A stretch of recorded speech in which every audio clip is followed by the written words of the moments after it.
মানে আমার অন্য কারোর সাথে রিলেশন ছিল, দেন তার সাথে মিলে আমি আরিয়ানকে মার্ডার করে দিয়েছি।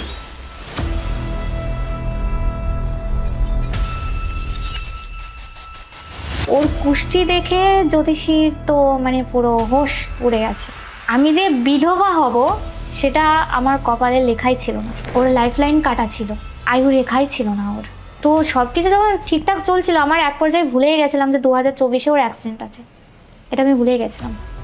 আর অক্টোবরে ওর আর আমার একসাথে অ্যাক্সিডেন্ট ছিল, কিন্তু ওর তার আগেই মে মান্থে ওর অ্যাক্সিডেন্টটা হয়। ওই 2024 যে অ্যাক্সিডেন্ট হবে ওটাও আমিও ভুলে গেছিলাম। আর ও তো এইসব মানতো না, ও মরতে ভয় পেত না। ও বলতো আমার যদি মরণ থাকে আমার বাড়িতে থাকলেও হবে, বাইরে বেরোলেও হবে। আমরা তো 20 मिनट क्यों बोला, कृष्णनगर तो इधर से 1 घंटा तो लगेगा, বলছে ऐसे ही बोल दिया।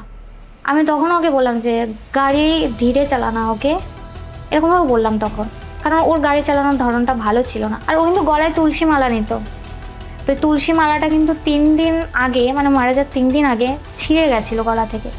তো আমাকে বলেছিল যে রুম্পা কুছ হোগা ক্যা। আর ওর অ্যাক্সিডেন্টটা হয়েছিল 11টার দিকে, 11টা থেকে 11:30টার মধ্যে অ্যাক্সিডেন্টটা হয়েছিল। তো ওই সময় রাস্তায় কোনো লোকজন ছিল না। পরে আমি জানতে পেরেছিলাম যে ওর পেছনে একটা মানে গাড়ি, আমাদের পাশের পাড়ার, তিনিই প্রথমে ধরেছিল ওকে, আরিয়ানকে ধরেছিল। তো তার মানে কোলের মধ্যেই মানে ও শেষ নিঃশ্বাসটা ওর যায়। স্পট ডেট হয়েছিল না, কিছুক্ষণ ছিল, হয়তো 15-20 মিনিট আচ্ছা ছিল। আমি অনেক পরে খবরটা পাই। ও আমাকে ফোন করে বলল যে রুম্পা তুই জলদি আয়, আরিয়ানকে নিয়ে হসপিটালে যাচ্ছি, বগুলা হসপিটালে যাচ্ছি। আরিয়ান একটা রাত্রেও আমাকে ছাড়া ঘুমোতো না, ঘুমোতে পারতো না একটা রাত্রেও। আমি চোখ, তোর কাল রাত্রি থেকে ও হসপিটালে পড়ে রয়েছে, আমাকে যেতে হবে। তারপর ওখান থেকে আমি বেরিয়ে, আমার পেছন ওরা বেরিয়ে যায় ওইভাবেই। তারপর গেলাম, মর্গের থেকে ওকে বার করলো, থানায় নিয়ে যাবে। ওর বোনের একটাই কথা, আমার ভাইয়া ভীষণ স্ট্রং, ওর অ্যাক্সিডেন্ট হতেই পারে না, ওকে কেউ মেরে দিয়েছে। বলছে বডি ভেজ দো, আগার বডি নেই ভেজোগে তো তোমার নাম পে কেস ঠোক দো। বডির সামনে দাঁড়িয়ে আমি মানে কাঁদছি আর ওদের ওই কথাগুলো শুনছি। তারপর আমি বললাম যে আমার হাজব্যান্ডের বডি আমি দেবো না, এটা আমি আমার মতো করেই রাখবো, যা করার আমি করব। ওর শেষ কার্য কি করলে, মানে হিন্দু ধর্ম অনুযায়ী না মুসলিম ধর্ম অনুযায়ী?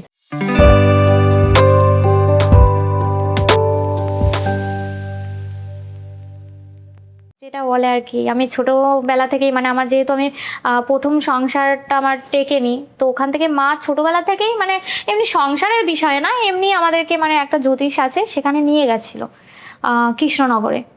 আমার 15 বছর যখন বয়স সেখানে নিয়ে যেত। তো ওর ওই চলাফেরাগুলো দেখে না মানে আমার ঠিক লাগছিল না।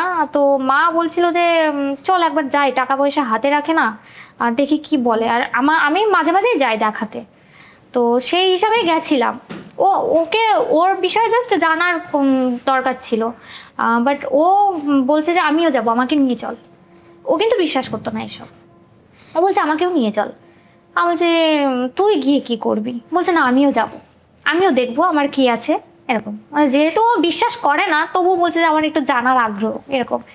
মা বলছে ও যখন যেতে চাইছে তাহলে চল, নিয়ে চল। ব্যাস গেছি। ওখানে যাওয়ার পরে ওর ডেট অফ বার্থ দিল, আর ওর কুষ্টি দেখে জ্যোতিষীর তো মানে পুরো হোশ উড়ে গেছে। মানে ওর সাথে আমার বিয়েই ছিল না, জোর জবরদস্তি বিয়ে হয়েছে। মানে আমি যে বিধবা হব সেটা আমার কপালে লেখাই ছিল না। তো ওখানে দেখার পরে উনি বলল যে তোর কুষ্টিটা নিয়ে, মানে আমাকে বলছে যে তোর কুষ্টিটা নিয়ে সামনে রবিবার আসবি অবশ্যই, আমাকে বলছে। আর ও বাংলা বোঝে না, তখনও ভালো একটা বাংলা বোঝে না। আর উনি আমাকে বাংলাতে কথা বলছে। আমার মা ছিল দাঁড়িয়ে, মায়ের সামনে কিছু বলতে পারিনি। ওর লাইফ লাইন কাটা ছিল, আয়ু রেখাই ছিল না ওর। তো আমাকে বলেছিল যে 2000, ওখানে লেখা আছে, এখনও কুষ্টিতে লেখা আছে 2024-এ ওর অ্যাক্সিডেন্ট হবে। ও যদি সাবধানে চলাফেরা করে তাহলে ওর নতুন করে আবার জন্ম হবে, আর যদি সাবধানে চলাফেরা না করে তাহলে তো গেল। তো এটা কাটানোর একটা আছে, আংটি নিতে হবে বলল। মা শোনার পরে বাবাকে গিয়ে বলল, বাবা সাথে সাথে টাকা বার করে দিল যে আংটি দুটো নিতেই হবে। তারপর পরে রবিবার গিয়ে নিলাম। বাট ওইটা শোনার পরে আমি কিছুদিন মানে 1 মাস মতো আমার মানে মাথা কাজ করছিল না। কারণ ওই জ্যোতিষী আমার বড় মাসিমা যিনি আজকে নেই, মারা গেছে, আমার বড় মাসিমার ছেলেকে বলেছিল যে তোর মায়ের 3 মাস পরে এরকম একটা অ্যাক্সিডেন্ট আছে, একটা কি পাথর নাকি নিতে বলেছিল, কিন্তু ওই সময়টায় টাকা ছিল না, না আমার মার কাছে ছিল না আমাদের ওই দাদার মাসির ছেলের কাছে ছিল। মাসির ছেলে আমাদের বাড়িতেই থাকতো, তো নিয়েছিল না। আমার মাসিমা সত্যি 3 মাস পরেই মারা যায়, আচ্ছা, সুইসাইড করে। তো সেখান থেকে আমি বিশ্বাস করি ওনাকে, প্রচুর বিশ্বাস করি। ইভেন আমার বাড়িতেও সবাই বিশ্বাস করে। আমার বাবা যিনি বিশ্বাস করতো না, তিনিও খুব বিশ্বাস করে। তো আমার বাবার সাথে সাথে দেয়, ঠিক আছে চলো, বাট ওই আংটিটাও ঠিকঠাক নিত না। আমার সাথে ঝামেলা হতো, আংটি খুলে ফেলে দিত। একটা আংটি তো হারিয়েই ফেললো। সেটারও একটা ভিডিও আছে ইউটিউবে, প্রচুর খুঁজেছি ভিডিওতেই, মানে ওই ভিডিও করেছে, আমি প্রচুর খুঁজছি আংটিটা কোথায় ফেললো বাট পাচ্ছি না। তো সব কিছু যখন ঠিকঠাক চলছিল, আমার এক পর্যায়ে ভুলেই গেছিলাম যে 2024-এ ওর অ্যাক্সিডেন্ট আছে, এটা আমি ভুলেই গেছিলাম। আর অক্টোবরে ওর আর আমার একসাথে অ্যাক্সিডেন্ট ছিল, কিন্তু ওর তার আগেই মে মান্থে ওর অ্যাক্সিডেন্টটা হয়।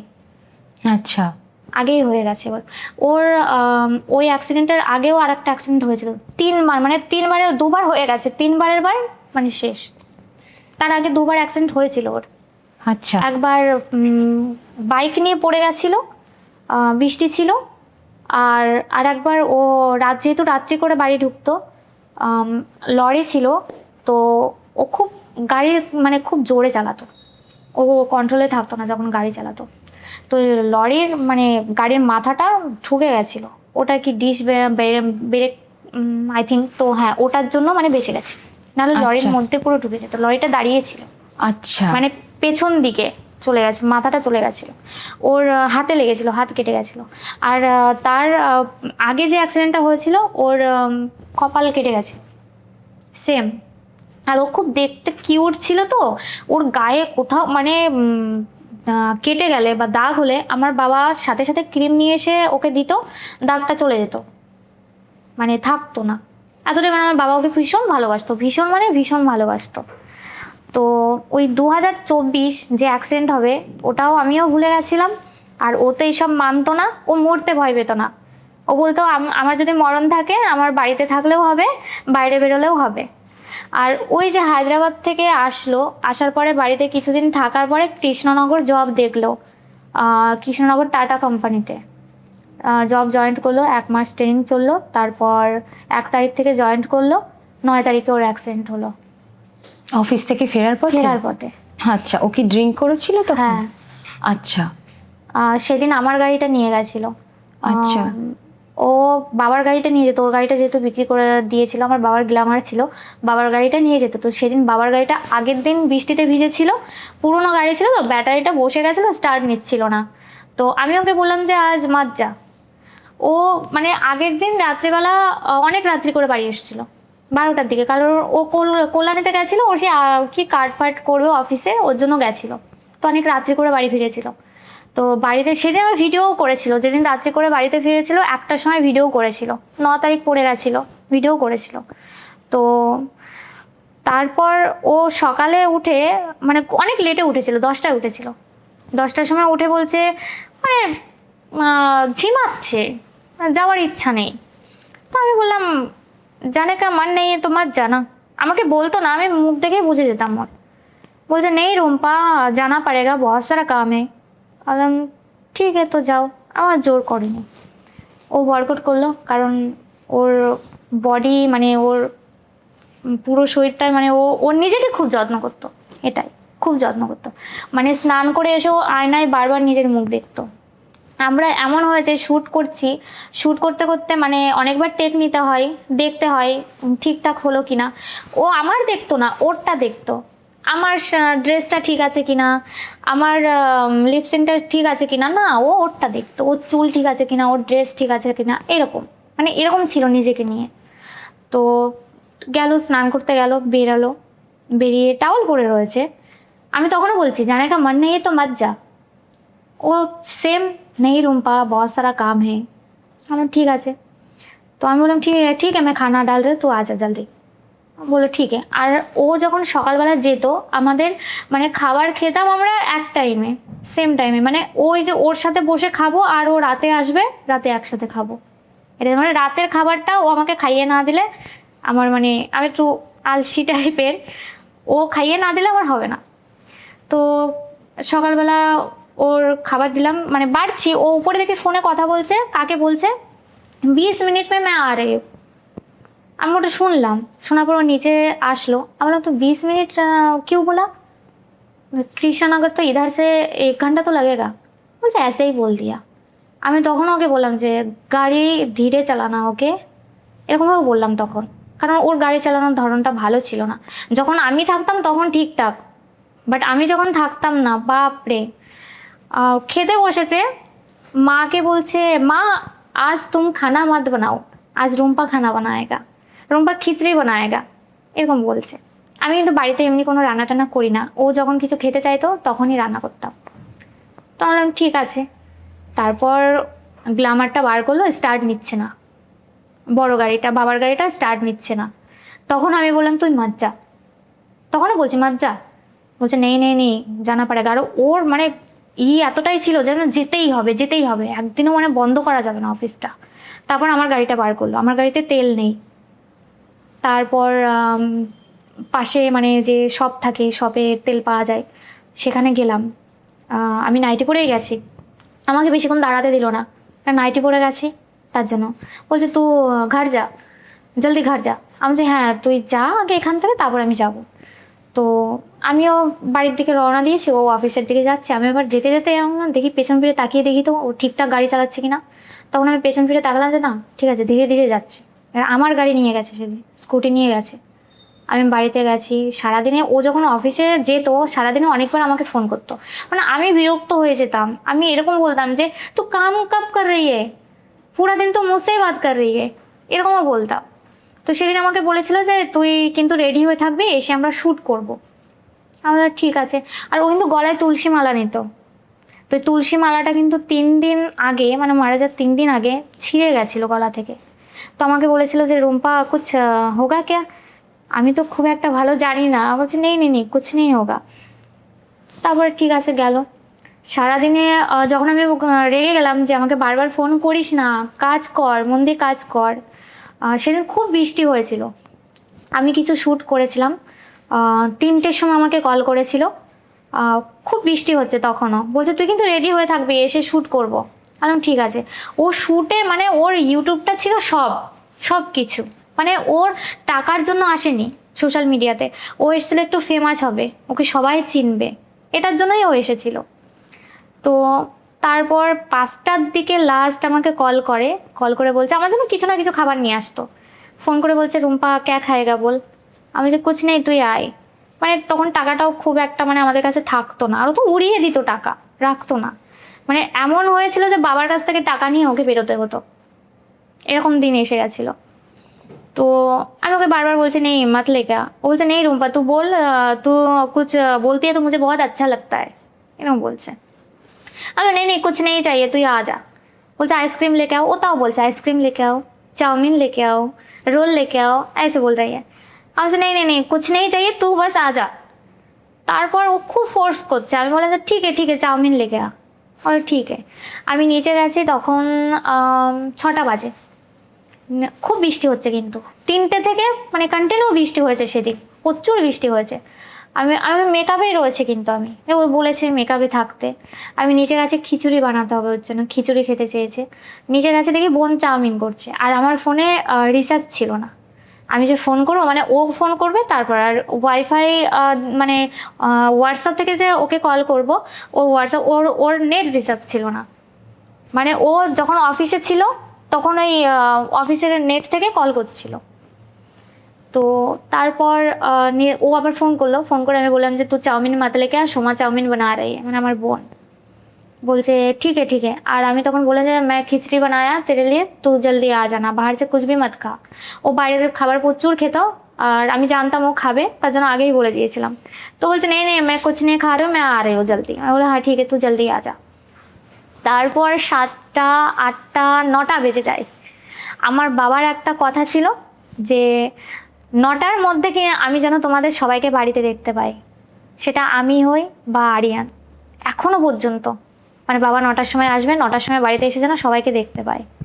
তো ও জানে সেই কথাটা। 9টার সময় আমার বাবা ফোন করেছে ওকে, ফোনও রিসিভ করলো না, রিসিভ না করে আমাকে ফোন করলো, আমাকে ফোন করে বললো যে রুম্পা বাবা বারবার কল কর রही है, বাবা को मना कर मैं जल्दी आ रही हूँ। তখন কিন্তু 9টা বাজে। তো আমি বললাম ঠিক আছে, ওটা লাস্ট মানে রাত্রি 9টা? রাত্রি 9টা। আচ্ছা, তার তারপর- বাড়ি ফিরতো কটার সময় অফিস থেকে? 11টা 12টা, আচ্ছা, কিন্তু অফিস শেষ হতো 4টে। এতক্ষণ 4টের কোথায় সময়। থাকতো? এটাও মানে তখন আমি জানতাম না, যাওয়ার পরে জানতে পারলাম। আচ্ছা, তো যাই হোক, তারপর লাস্ট আমাকে কল করলো যে রুম্পা, এইভাবে বলেছিল, রুম্পা मैं 15 মিনিট পে আ রही हूँ। ব্যাস ওইটাই লাস্ট কল। আর আমি রান্না করেছিলাম, খিচুড়ি রান্না করেছিলাম। খিচুড়ি আমার সব থেকে পছন্দের ছিল, তো আমি ভেবেছিলাম ও আসবে তারপরে খাবো একসাথে। তো নিচে আমি খেতে গেছি, তখন 10টা 10:30 বাজে। 10:30টার সময় আমি খেতে গেছি যে ও আসছে না, আমার খিদে পেয়ে গেছে। খেতে গিয়ে মানে দেখি মা বাবা সবাই শুয়ে পড়েছে, আমাদের রুমটা যেহেতু উপরে ছিল। তো আমি খেতে বসে, আমি খেতে আর পারিনি, মানে কেমন একটু লাগছিল, আমি খাবার ফেলে রেখে উপরে চলে যাই। উপরে যাওয়ার 15 মিনিট পরে বাবা মা দুজনে উপরে যায় আমার রুমে। উপরে গিয়ে বাবা আমার বেডের সামনে বসলো, মা নিচে বসেছিল। তো বাবা বলছে একবার কল করতো, আমাকে বলছে যে একবার কল করতো, ও এতক্ষণ তো থাকার কথা না। কটা বাজে তখন 11টা বাজে, আচ্ছা, রাত্রি ততক্ষণেও 11টা। বাড়ি চলে আসে? চলে আসে। আর ওই দিন কিন্তু খুব বৃষ্টি হয়েছিল বললাম, আর রাস্তাটা মানে আমাদের বাড়ির মধ্যে ঢোকার রাস্তাটা একটু কাদা থাকে, আর যেহেতু স্কুটি নিয়ে গেছিলো, স্লিপ কাটে স্কুটি। তো বাবা আমাকে বলছে একটু ফোন কর। আমি ফোন করি, ফোন রিসিভ করে না। তারপর ওর বোনকে ফোন করলাম, आलिया फ़ोन করে বললাম যে तुम्हारा भैया कॉल रिसीव नहीं कर रही है, शायद मुझसे डर रही है, तुम एक बार कॉल करके बोलो जल्दी घर आने के लिए, मैं कुछ नहीं बोलूँ। মানে ও, আমি ভেবেছিলাম হয়তো আমাকে ভয় পাচ্ছে, মানে দেরি হয়ে গেছে, একটু ভয়ও পেতো আমাকে যে অনেক প্রশ্ন করব, যাই হোক দেরি হয়ে গেছে। তো আলিয়া ওকে ফোন করেছে, আলিয়ার ফোনও রিসিভ করেনি। आलिया তখন আমাকে বলছে যে भाभी वो मेरा भैया मेरा कॉल रिसीव नहीं किया, तो अगर वो कॉल करे या घर आए तो मुझे कॉल करके बता देना। বললাম ঠিক আছে। 11:30 বাজে। 11:30টার সময় আমার ফোনে একটা ফোন আসে, আমাদের পাড়ারই একটা ছেলে আমাকে ফোন করে বলে যে আরিয়ানের অ্যাক্সিডেন্ট হয়েছে গাড়াফোতা। বলছে আরিয়ানের অ্যাক্সিডেন্ট হয়েছে গাড়াফোতা, তুমি জলদি যাও। আমি ওকে বললাম যে আমার গাড়িটাই তো ও নিয়ে গেছে, আমি কি করে যাব, তাহলে আমাকে একটু নিয়ে যাও। আমার তখন মাথা কাজ করছে না, আর মেকআপ লুকেই কিন্তু রয়েছে। মানে বাবা তখন ছিল, পাশে বসেই ছিল বাবা, যে ফোন কর, মানে ওর বোনের সাথে কথা বলে ফোনটা রেখেছি, তখনই ফোন এসছে। আর আমার ফোনে রিচার্জ নেই। আমি বাড়ির পাশে একটা ভাইকে জলদি ফোন করে বললাম যে আমার ফোনটা একটু রিচার্জ করে দে, তো ও করে দেয় জলদি। তারপর যে আমাকে বলেছিল তাকে আমি বললাম যে তুমি একটু আমাকে এসে নিয়ে যাও। তারপর ওই বৃষ্টির মধ্যেও চলে আসে। মা আমাকে 10,000 টাকাও দিয়েছিল যে কোথাও লাগে কি না। তো তারপর আমাকে নিয়ে যায় রাত্রিবেলা। আমার তো মানে ঠিক লাগছে না কিছু মনের মধ্যে, মানে যাই হোক ভালো লাগছে না। তো যেখানে অ্যাক্সিডেন্টটা হয়েছিল ওখানে গেলাম, ওখানে প্রচুর পাবলিক। আর যে দাদা আমাকে নিয়ে গেছিলো, দাদাকে বলছে কি যে ইনি কে হয়, তো বললো যে এনার হাজব্যান্ড। আর অনেকে চিনতেও পারছিল না যে এটা আরিয়ান, অনেকে চিনতে পারছিল না যে মানে তখন মানে ড্রিঙ্কস করেছিল, আর ওর লুকটাই মানে চেঞ্জ হয়ে গেছিলো। আর আমরা যেহেতু গ্রাম সাইডে থাকি, 8টা-9টার মধ্যে মানে সবাই শুয়ে পড়ে। আর ওর অ্যাক্সিডেন্টটা হয়েছিল 11টার দিকে, 11টা থেকে 11:30টার মধ্যে অ্যাক্সিডেন্টটা হয়েছিল। তো ওই সময় রাস্তায় কোনো লোকজন ছিল না।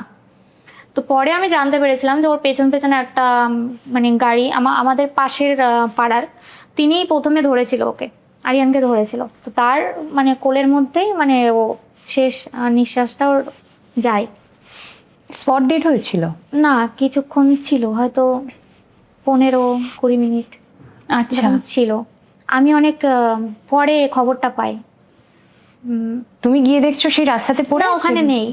আচ্ছা, তারপর? ওখানে নেই। আমি যখন রাস্তায় মানে মাঝ রাস্তায়, তখন আমার একটা বন্ধু ফোন করে, ও থানাতেই থাকে, ও আমাকে ফোন করে বলল যে রুম্পা তুই জলদি আয়, আরিয়ানকে নিয়ে হসপিটালে যাচ্ছি, বগুলা হসপিটালে যাচ্ছি।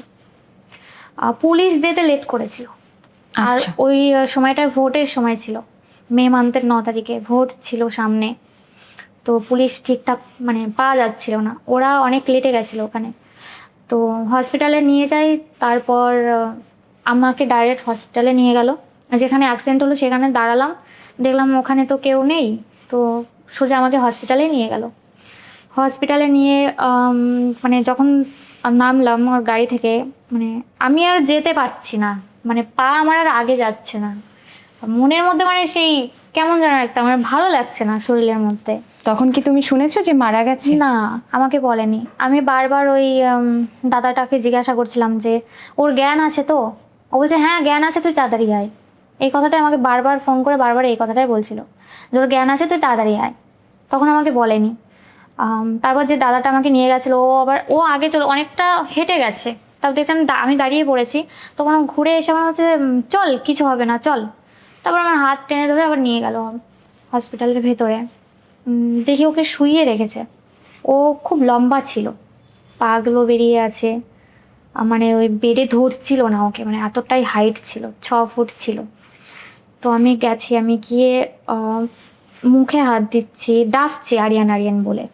আর সাইড দিয়ে পুলিশ আর আমার ওই বন্ধুটা দাঁড়িয়ে আছে। বন্ধুটাকে বারবার আমি জিজ্ঞাসা করছি জ্ঞান নেই কখন থেকে, ওরা কেউ কিছু বলছে না, কেউ কোনো কথা বলছে না। তারপর আমি ওর জামাটা উঁচু করলাম, ও তো খুব ফর্সা ছিল। এই সাইড থেকে দেখি খাল শিটে দাগ পড়ে আছে, আর কোমরের বেল্ট একটু ঝুলে আছে, মানে ছিঁড়ে পড়ে যাবে, একটু টাচ লাগলে ছিঁড়ে পড়ে যাবে।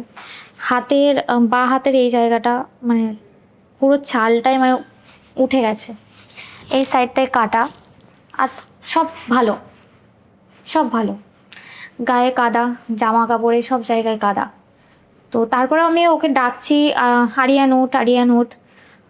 পাশে যে দাদা ছিল ও জিজ্ঞাসা করলো আরেকটা দাদাকে, যে ইশারা দিল, তখন উনিও ইশারায় এরকম করলো, যার নেই। হ্যাঁ ঘাড় এরকম নাড়ালো। আমি দেখে আমার সাথে একবার ডক্টরকে ডাক না, ভালো করে দেখ না, ওর কোথাও কিছু হয়নি তো, কাটার দাগ কোথাও, মানে অ্যাক্সিডেন্ট হলে কেমন হয়। মুখ পুরো ঠিক ছিল, পুরো ঠিক। মাথায়ও আঘাত হয়নি? আমি তখন দেখেছিলাম না মাথাটা, মানে আচ্ছা। ওকে শুয়ে রেখেছিল, একটা হাত এইভাবে ছিল আর একটা এইভাবে ছিল, তো আমি মাথা ওগুলো দেখেছিলাম না। মাথায় জল দিয়েছিল, মাথার চুলগুলো মানে ভেজা ভেজা ছিল। আমি তারপরেও বলছি ডক্টরকে একবার ডাক, একবার দেখ, ভালো করে দেখ। পকেটে ফোন রয়েছে, যাক আমি শুধু জামাটা উঠিয়ে শুধু পেট এরকম ডলছি আর ডাকছি, শুধু ডাকছি। তারপর আমার যে দাদা ছিল ও বলছে কি শরীরের কোথাও কিছু নেই, কি করে নেই এরকম বলছে, কি করে থাকে না। তখন বলছে যে হ্যাঁ রে সত্যি নেই। তখন আমি মানে চিৎকার করে কান্না করি। হসপিটালের যত রুগী ছিল সবাই বেরিয়ে এসছে, সবাই চেনে তখন যে আরিয়ান রুম্পা ইউটিউবার, সবাই চেনে। তারপর ওর বোনকে সাথে সাথে ফোন করে জানানো হয়। ওই দাদাকে নাম্বার দিলাম, দাদা ওরাই ফোন টোন করেছিল, যে আমাকে শুধু দেখছিল যে এই নাম্বার এই নাম্বার। আমি দেখে বলছিলাম যে হ্যাঁ হ্যাঁ, ওরাই ফোন করে। ওর বোনের অবস্থাও ভালো ছিল না, মারও না ওই সময়। ওরা কেউই বিশ্বাস করছিল না যে ও আর নেই। তো ভিডিও কল করতে বলেছিল, ভিডিও কল করা হয়েছিল, তারপরে ওরা বিশ্বাস করছে না যে নেই। তো এবার ডকুমেন্টস চাইছে আমার কাছে, যে ডকুমেন্টস দাও তোমার কিছু। আমি বার করে দিলাম। ওর আধার কার্ডটা দেখে বলছে যে বডি তুমি কিন্তু পাবে না, আমাকে বলছে তোমার কি কোনো কিছু প্রুফ আছে, আর কিছু তোমাদের যে বিয়ে হয়েছে সেটার প্রুফ আছে? আমি বলছি হ্যাঁ আছে। তখন বলে যে ওগুলো নিয়ে তুমি কালকে থানায় যাবে। ওকে তো ওখানে রেখে দেবে, বগুলা হসপিটালেই রেখে দেবে। তো আমি তো বাড়ি যাব না, বাট ওখানে যারা ছিল আমাকে ধরে মানে গাড়িতে তুলেছিল। আমার বাবা গেছিলো ওখানে, আমার মাও গেছিলো। বাবার অবস্থা ভালো ছিল না, কারণ আমার বাবার অলরেডি আরিয়ানের জন্যই না, আরিয়ানের জন্যই মানে 2বার স্ট্রোক হয়ে গেছিলো বাবার। তো আমার ওই ভয়টা ছিল, মানে আরিয়ানকে ছেলের মতো ভালোবাসতো। মানে আমার মাঝে মাঝে এরকম ফিল হতো যে আমি শ্বশুরবাড়িতে আছি, আরিয়ানের এটা বাড়ি, এরকম ফিল হতো, মানে এতটাই ভালোবাসতো আরিয়ানকে। তো আমি যে বাবাকে আমি কি করে বলি। আর বোনকে ফোন করে বললাম, বোন মা একটা গাড়ি পাঠানো হলো, ওরা চলে আসলো। আমার মা তো ওখানে মানে চিৎকার করে কেঁদেছিল। হসপিটালের সবাই বলছে জামাই না, এটা ছেলে। মানে ছেলে কি মানে এমনভাবে কেঁদেছিল আমার মা আর বাবা। বাবাকে তো মানে আমি নিজেকে সামলাবো না আমার বাবাকে সামলাবো, আমার বাবা ছাড়া আমাদের আর কেউ নেই।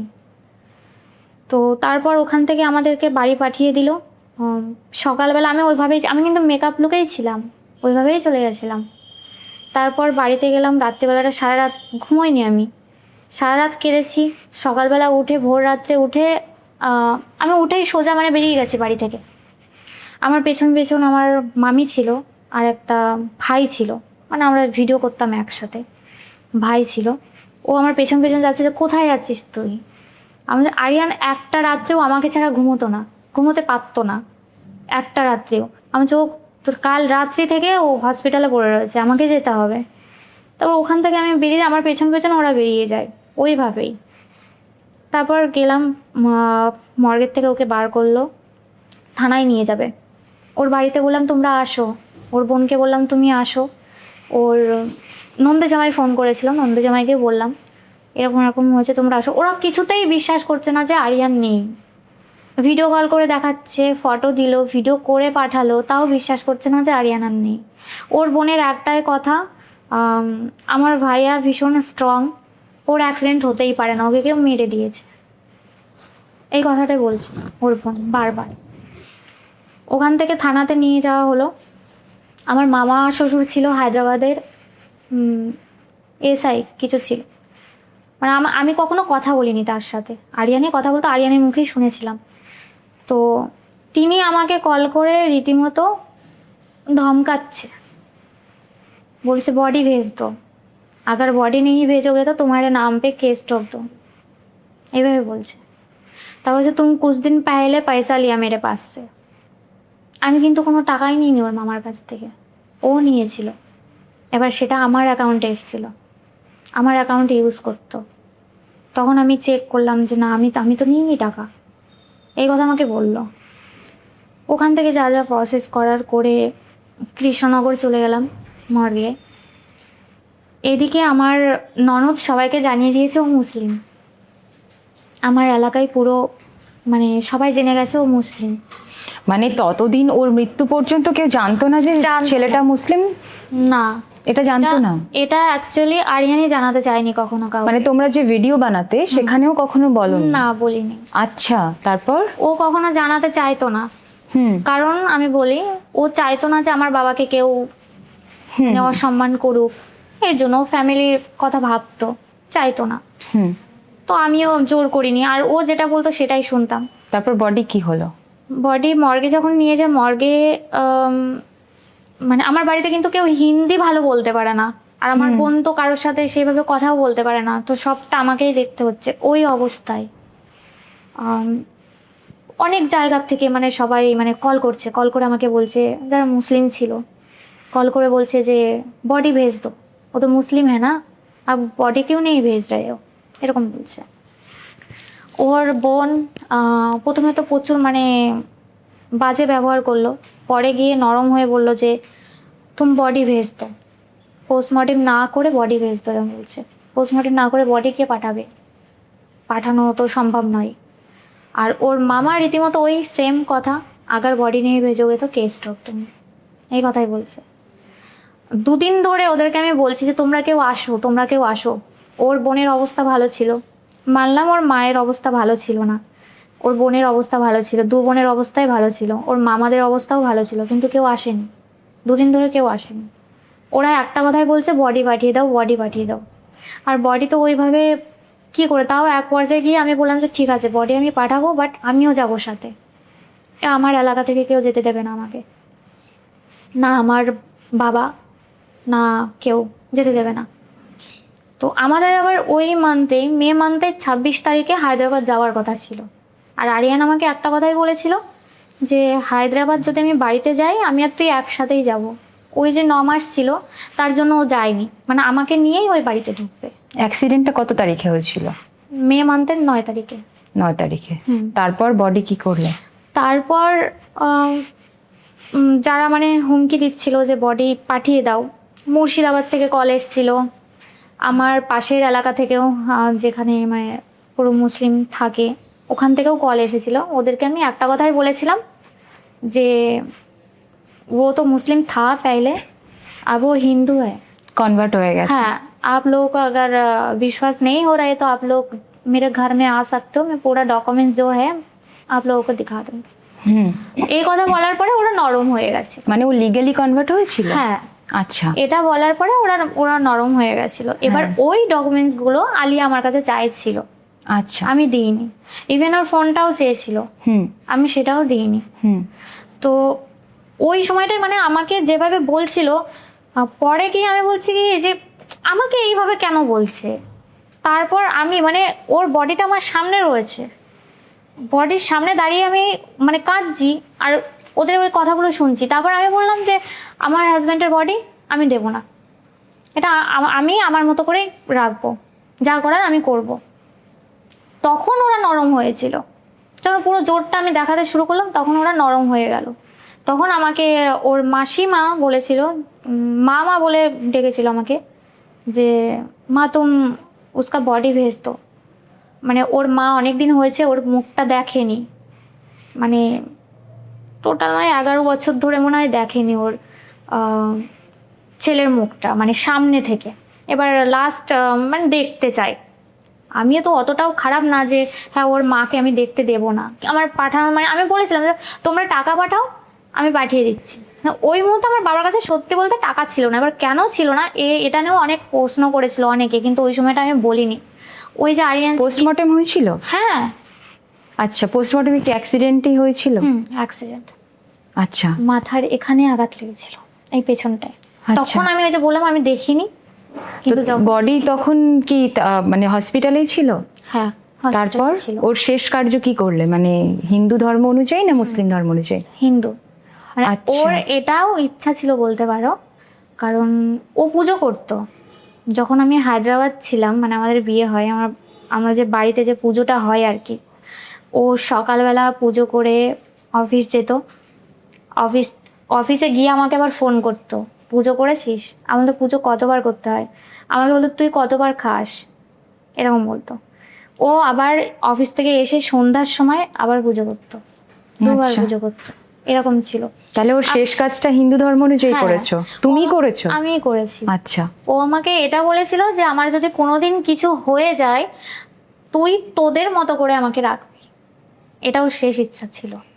মানে যখন থেকে ও শুনেছিল যে হ্যাঁ অ্যাক্সিডেন্ট হবে, আরও একটু ইমোশনাল টাইপের ছিল।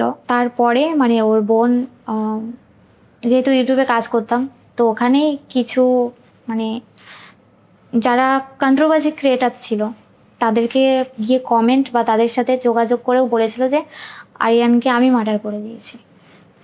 মানে আমার অন্য কারোর সাথে রিলেশন ছিল, দেন তার সাথে মিলে আমি আরিয়ানকে মার্ডার করে দিয়েছি। এটা নিয়ে প্রচুর কন্ট্রোভার্সি হলো। তাই? হ্যাঁ, প্রচুর। ওখানে মানে আমাদের ভিডিও সবাই দেখতে, যারা কন্ট্রোভার্সি করছিল, কিছু নেগেটিভ করেছে, কিছু পজিটিভ করেছে। সবাই আমাদের আইডিটা চেক করেছে যে দেখছে কিছু আছে কিনা এদের মধ্যে, বাট কিছু পায়নি। কিছু না পাওয়ার পরেই তারা বললো যে না, এদের মধ্যে মনেই হচ্ছে না যে এরকম কোনো কিছু আছে, মার্ডার করে ফেলতে পারে রুম্পা। ওর ফ্যামিলি থেকে কিন্তু কেউই আসেনি। এবার কন্ট্রোভার্সিটা যেহেতু ওর বোনই স্টার্ট করেছিল, তো আমিও মানে ফুল কন্ট্রোভার্সির মধ্যেও পড়ে গেলাম ওই সময়টায়। আর আমার কাছে তখন ফোন ছিল না। যেদিন আমি ওর শেষ কাজ করে বাড়িতে যাই রাত 1টার সময়, আমার ফোনটা খারাপ হয়ে গেছিলো। তখন আমার কাছে একটা ফোনে ছিল যেটা আরিয়ান আমাকে দিয়ে গেছিলো। ফোনে একটু প্রবলেম ছিল, তো আরিয়ান আমাকে বলেছিল ফোনটা যেন বন্ধ না হয়ে যায়। যদি বন্ধ হয়ে যায় ফোনে কিন্তু সব কিছু মানে ডিলিট হয়ে যাবে। আর ফোনটা সেদিন বন্ধ হয়েছিল, কারণ ফোনটা তো আমার কাছে ছিলই না, একটা ভাইয়ের কাছে ছিল ফোনটা। আর সব কল ওই রিসিভ করছিল, ওই কথা বলছিল, যার জন্য আমি মানে ফোনটার দিকে ধ্যানও দিতে পারিনি। একটা সময় বাড়িতে ঢুকে দেখি ফোন আমার বন্ধ। 3 দিন ফোন আমার কাছে ছিল না। পাশে যারা আছে সবাই দেখে বলছে যে হ্যাঁ প্রচুর কন্ট্রোভার্সি হচ্ছে।